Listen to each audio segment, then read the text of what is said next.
ہرقل شاہ روم نے قریش کے قافلے میں ایک آدمی بلانے کو بھیجا، اور اس وقت یہ لوگ تجارت کے لیے ملک شام گئے ہوئے تھے، اور یہ وہ زمانہ تھا جب رسول اللہ صلی اللہ علیہ وسلم نے قریش اور ابو سفیان سے ایک وقتی عہد کیا ہوا تھا۔ جب ابو سفیان اور دوسرے لوگ ہرقل کے پاس ایلیا پہنچے جہاں ہرقل نے دربار طلب کیا تھا، اس کے گرد روم کے بڑے بڑے لوگ، علماء، وزراء و امراء بیٹھے ہوئے تھے۔ ہرقل نے ان کو اور اپنے ترجمان کو بلوایا، پھر ان سے پوچھا کہ تم میں سے کون شخص مدعی رسالت کا زیادہ قریبی عزیز ہے؟ ابو سفیان کہتے ہیں کہ میں بول اٹھا کہ میں اس کا سب سے زیادہ قریبی رشتہ دار ہوں۔ یہ سن کر ہرقل نے حکم دیا کہ اس ابو سفیان کو میرے قریب لا کر بٹھاؤ اور اس کے ساتھیوں کو اس کی پیٹھ کے پیچھے بٹھا دو۔ پھر اپنے ترجمان سے کہا کہ ان لوگوں سے کہہ دو کہ میں ابو سفیان سے اس شخص یعنی محمد صلی اللہ علیہ وسلم کے حالات پوچھتا ہوں۔ اگر یہ مجھ سے کسی بات میں جھوٹ بول دے تو تم اس کا جھوٹ ظاہر کر دینا۔ ابو سفیان کا قول ہے کہ خدا کی قسم اگر مجھے یہ غیرت نہ آتی کہ یہ لوگ مجھ کو جھٹلائیں گے تو میں آپ صلی اللہ علیہ وسلم کی نسبت ضرور غلط گوئی سے کام لیتا۔ خیر، پہلی بات جو ہرقل نے مجھ سے پوچھی وہ یہ کہ اس شخص کا خاندان تم لوگوں میں کیسا ہے؟ میں نے کہا وہ تو بڑے اونچے عالی نسب والے ہیں۔ کہنے لگا اس سے پہلے بھی کسی نے تم لوگوں میں ایسی بات کہی تھی؟ میں نے کہا نہیں۔ کہنے لگا اچھا اس کے بڑوں میں کوئی بادشاہ ہوا ہے؟ میں نے کہا نہیں۔ پھر اس نے کہا بڑے لوگوں نے اس کی پیروی اختیار کی ہے یا کمزوروں نے؟ میں نے کہا نہیں، کمزوروں نے۔ پھر کہنے لگا اس کے تابعدار روز بڑھتے جاتے ہیں یا کوئی ساتھی پھر بھی جاتا ہے؟ میں نے کہا نہیں۔ کہنے لگا کیا اپنے اس دعوی نبوت سے پہلے کبھی کسی بھی موقع پر اس نے جھوٹ بولا ہے؟ میں نے کہا نہیں، اور اب ہماری اس سے صلح کی ایک مقررہ مدت ٹھہری ہوئی ہے، معلوم نہیں وہ اس میں کیا کرنے والا ہے۔ ابو سفیان کہتے ہیں میں اس بات کے سوا اور کوئی جھوٹ اس گفتگو میں شامل نہ کر سکا۔ ہرقل نے کہا کیا تمہاری اس سے کبھی لڑائی بھی ہوئی ہے؟ ہم نے کہا کہ ہاں۔ بولا پھر تمہاری اور اس کی جنگ کا کیا حال ہوتا ہے؟ میں نے کہا لڑائی ڈول کی طرح ہے، کبھی وہ ہم سے میدان جنگ جیت لیتے ہیں اور کبھی ہم ان سے جیت لیتے ہیں۔ ہرقل نے پوچھا وہ تمہیں کس بات کا حکم دیتا ہے؟ میں نے کہا وہ کہتا ہے کہ صرف ایک اللہ ہی کی عبادت کرو، اس کا کسی کو شریک نہ بناؤ، اور اپنے باپ دادا کی شرک کی باتیں چھوڑ دو، اور ہمیں نماز پڑھنے، سچ بولنے، پرہیزگاری اور صلہ رحمی کا حکم دیتا ہے۔ یہ سب سن کر پھر ہرقل نے اپنے ترجمان سے کہا کہ ابو سفیان سے کہہ دے کہ میں نے تم سے اس کا نسب پوچھا تو تم نے کہا کہ وہ ہم سے عالی نسب ہے، اور پیغمبر اپنی قوم میں عالی نسب ہی بھیجے جایا کرتے ہیں۔ میں نے تم سے پوچھا کہ دعوی نبوت کی یہ بات تمہارے اندر اس سے پہلے کسی اور نے بھی کہی تھی؟ تو تم نے جواب دیا کہ نہیں۔ تب میں نے اپنے دل میں کہا کہ اگر یہ بات اس سے پہلے کسی اور نے کہی ہوتی تو میں سمجھتا کہ اس شخص نے بھی اسی بات کی تقلید کی ہے جو پہلے کہی جا چکی ہے۔ میں نے تم سے پوچھا کہ اس کے بڑوں میں کوئی بادشاہ بھی گزرا ہے؟ تو تم نے کہا کہ نہیں۔ تو میں نے دل میں کہا کہ ان کے بزرگوں میں سے کوئی بادشاہ ہوا ہوگا تو کہہ دوں گا کہ وہ شخص اس بہانے اپنے آباء و اجداد کی بادشاہت اور ان کا ملک دوبارہ حاصل کرنا چاہتا ہے۔ اور میں نے تم سے پوچھا کہ اس بات کے کہنے یعنی پیغمبری کا دعویٰ کرنے سے پہلے تم نے کبھی اس کو دروغ گوئی کا الزام لگایا ہے؟ تم نے کہا کہ نہیں۔ تو میں نے سمجھ لیا کہ جو شخص آدمیوں کے ساتھ دروغ گوئی سے بچے وہ اللہ کے بارے میں کیسے جھوٹی بات کہہ سکتا ہے۔ اور میں نے تم سے پوچھا کہ بڑے لوگ اس کے پیرو ہوتے ہیں یا کمزور آدمی؟ تم نے کہا کمزوروں نے اس کی اتباع کی ہے۔ تو دراصل یہی لوگ پیغمبروں کے متبعین ہوتے ہیں۔ اور میں نے تم سے پوچھا کہ اس کے ساتھی بڑھ رہے ہیں یا کم ہو رہے ہیں؟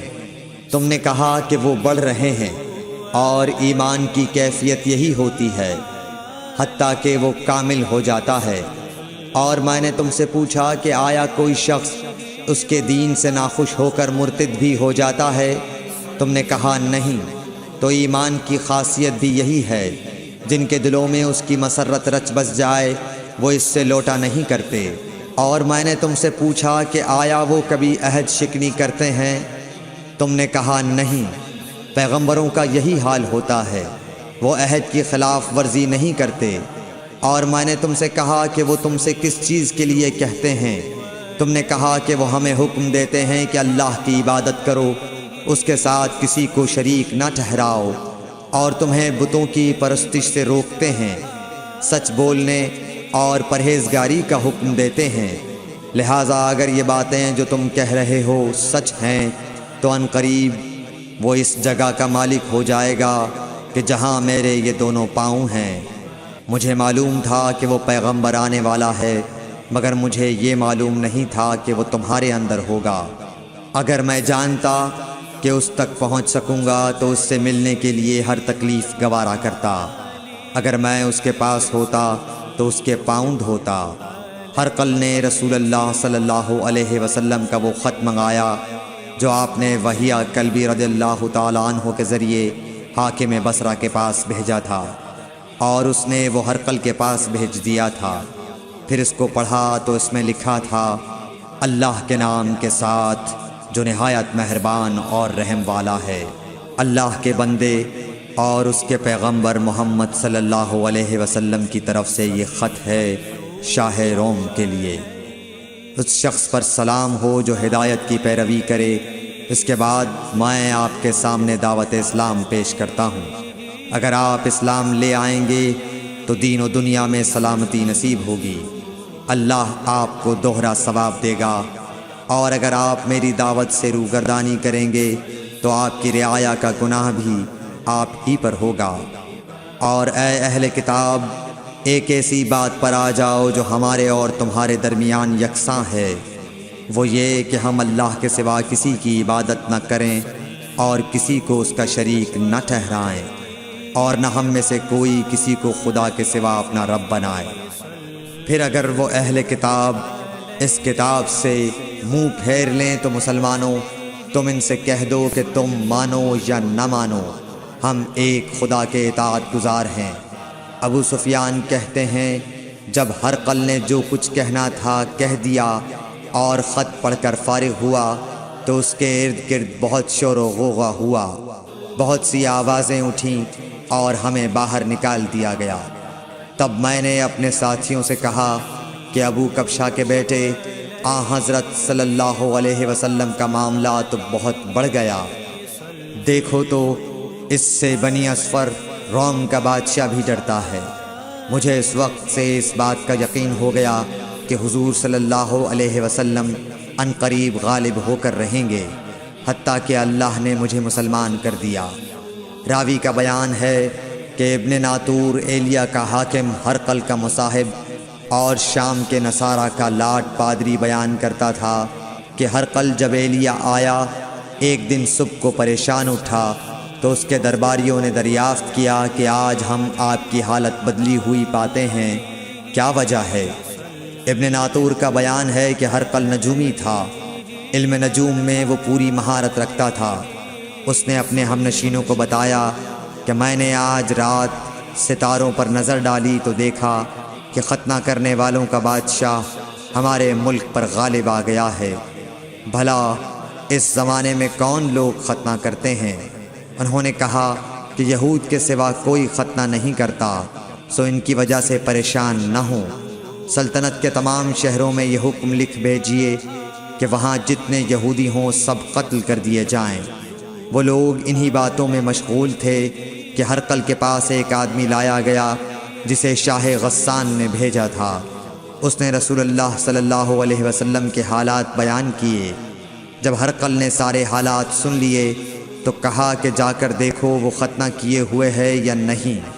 انہوں نے اسے دیکھا تو بتلایا کہ وہ ختنہ کیا ہوا ہے۔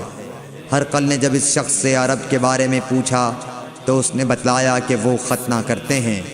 تب ہرقل نے کہا کہ یہی محمد صلی اللہ علیہ وسلم اس امت کے بادشاہ ہیں جو پیدا ہو چکے ہیں۔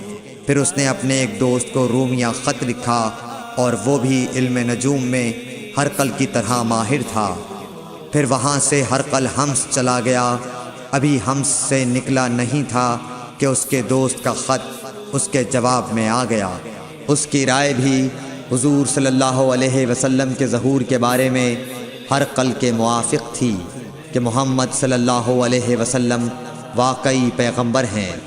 اس کے بعد ہرقل نے روم کے بڑے آدمیوں کو اپنے حمص کے محل میں طلب کیا اور اس کے حکم سے محل کے دروازے بند کر لیے گئے۔ پھر وہ اپنے خاص محل سے باہر آیا اور کہا، اے روم والو، کیا ہدایت اور کامیابی میں کچھ حصہ تمہارے لیے بھی ہے؟ اگر تم اپنی سلطنت کی بقا چاہتے ہو تو پھر اس نبی صلی اللہ علیہ وسلم کی بیعت کر لو اور مسلمان ہو جاؤ۔ یہ سننا تھا کہ پھر لوگ وحشی گدھوں کی طرح دروازوں کی طرف دوڑے مگر انہیں بند پایا۔ آخر جب ہرقل نے اس بات سے ان کی یہ نفرت دیکھی اور ان کے ایمان لانے سے مایوس ہو گیا تو کہنے لگا کہ ان لوگوں کو میرے پاس لاؤ۔ جب وہ دوبارہ آئے تو اس نے کہا، میں نے جو بات کہی تھی اس سے تمہاری دینی پختگی کی آزمائش مقصود تھی، سو وہ میں نے دیکھ لی۔ تب یہ بات سن کر وہ سب کے سب اس کے سامنے سجدے میں گر پڑے اور اس سے خوش ہو گئے۔ بالآخر ہرقل کی آخری حالت یہی رہی۔ صحیح بخاری حدیث نمبر 7۔